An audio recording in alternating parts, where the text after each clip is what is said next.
Hi everybody, this is my review of the Tapwave Zodiac. I realised when I recorded my last video, which didn't save to the SD card, I didn't really make good use of the time, so I'm going to have to be quicker with this video. So sorry the video is late, like I explained on my blog. And if you're viewing through YouTube, and you haven't seen my blog, please check it out at seancollier.com. For the spelling of that, refer to the video description. I'll be putting up loads more reviews in future. Different consoles like the Philips CDI, the Panasonic 3DO, maybe even some games like Final Fantasy 13, etc. for the 360. Okay, so the Tapwave Zodiac. This is a Zodiac 2. There are two flavors of the Zodiac. Zodiac 1, Zodiac 2. The difference between two is that the Zodiac 1 has 32 megs of RAM. The Zodiac 2 has 128 megs of RAM.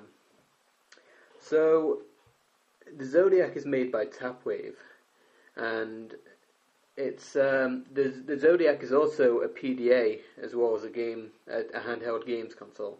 So, Tapwave is a company that was founded in 2001 by former Palm executives. So the device runs the Palm operating system.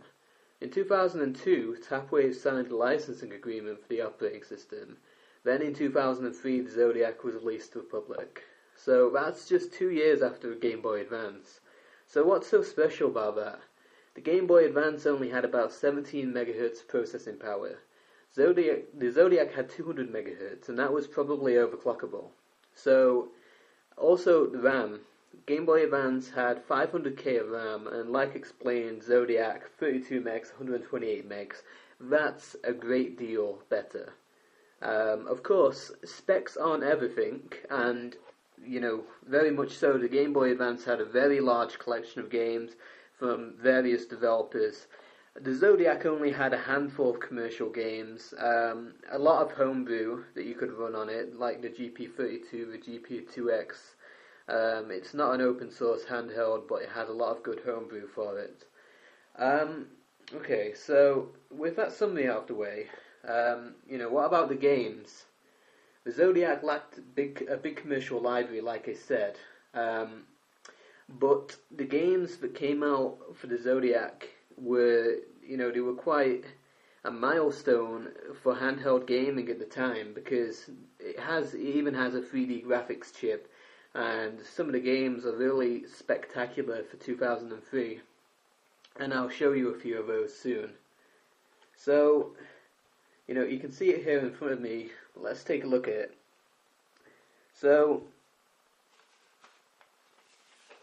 one of the things I like the most is how it looks. It's aesthetically, it's one of the nicest consoles I've ever seen, a handheld console. It's very sleek. It's comfortable to hold. The controls, for the most part, are quite easy to use. Now, one game that I've had an issue with the controls is Doom 2. The reason for that is the shoulder buttons.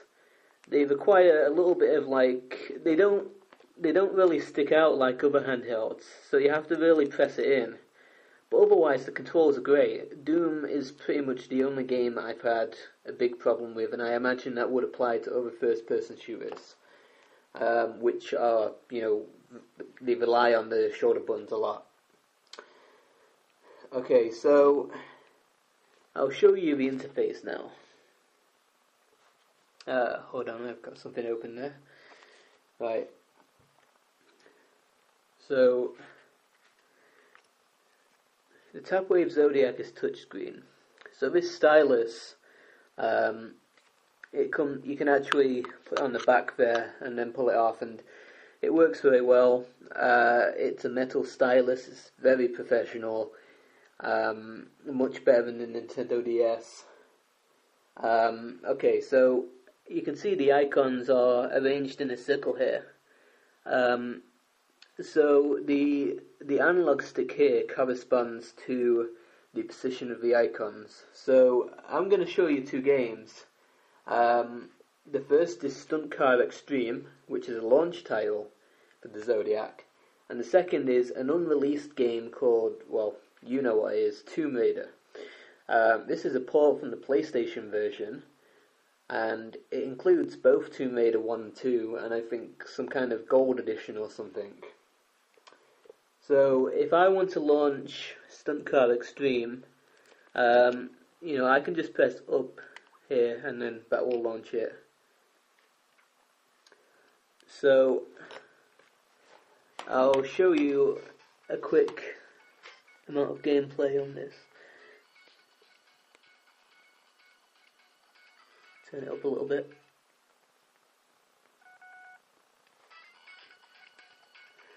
I don't think the picture's going to be very good because it's not that great, this handheld camera, but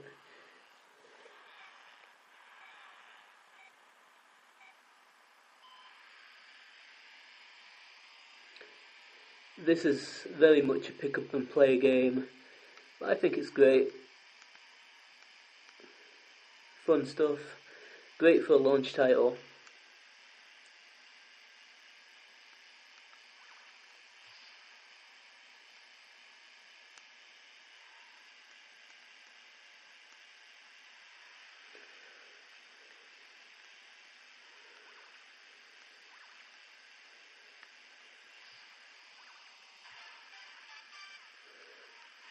Okay, so that's enough of that. I don't really have a lot of video time.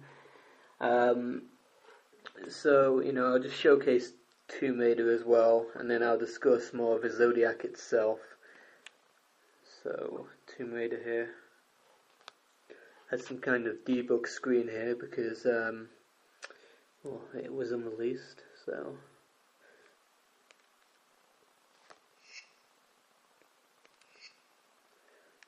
Has a load of save files built in. Don't think you can actually start a new game on it. I mean, I'm really showing you this. Wow, this is dark. It must be a rather dark place in the game, but I'll try and get somewhere a bit lighter so you can see it. Don't know the controls really, so there we go. Okay, anyway, you can see that it's there we go. It's like an exact port of the PlayStation version. It looks very nice. For 2003, this is quite awesome. I don't know how cheap the Zodiac was at launch, but I picked this up for a very good price. £50 delivered. £55 I think, and it came with two 2GB memory cards, so it was a great deal for me. So I was just showing you the hardware capabilities really. I mean, maybe it's better, maybe it supports something better than Tomb Raider, but Tomb Raider is very nice for a console that's smaller than the GBA and came out just a couple of years after the GBA. So just trying to think of what else I could discuss here. Not a very good review, is it? But the Zodiac, it has a collection of. You can find plenty of homebrew games on the internet. So that's you're gonna have to do that if you buy a Zodiac because there are quite a lot of commercial games, but they're only going to last you so long. That's one disadvantage of the Zodiac. It doesn't have a lot of commercial games. But the good news is, it can be, you can get Palm OS games for it. Any Palm OS game, pretty much any Palm OS game for Palm OS version 5 and below will work on the Zodiac.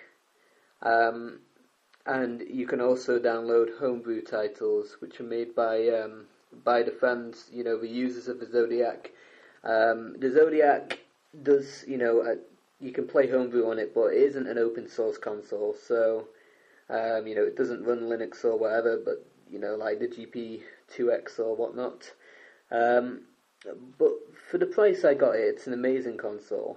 I've had some great fun playing the commercial titles, and I'll be sure to get plenty of homebrew on it soon. I don't think I'm going to have to end the video in a minute because I haven't got much video time left. I don't think I've used it for enough time to justify a full review. but based on what I've seen, I'm going to have to give the Zodiac a high 4 stars out of 5. In short, it's an amazing handheld, especially for its time, and it has some great commercial titles and plenty of homebrew titles that are also downloadable. But they're tough to find on the web nowadays. I've had some great difficulty finding Zodiac games online. It will play most games from PalmOS 5 and below, like I said, and also with a Wi-Fi add-on, you can use an internet browser on the Zodiac, which is really cool. So it's sleek, it looks great, and for the most part it's easy to use. Conversely, there are control issues with some games due to the design of the Zodiac, and additionally, unless you can find some great homebrew, the games won't last so long. So I think the Zodiac deserves more attention, but I'm going to have to end the video here. Thanks for viewing. Feel free to check out my blog. Sean out.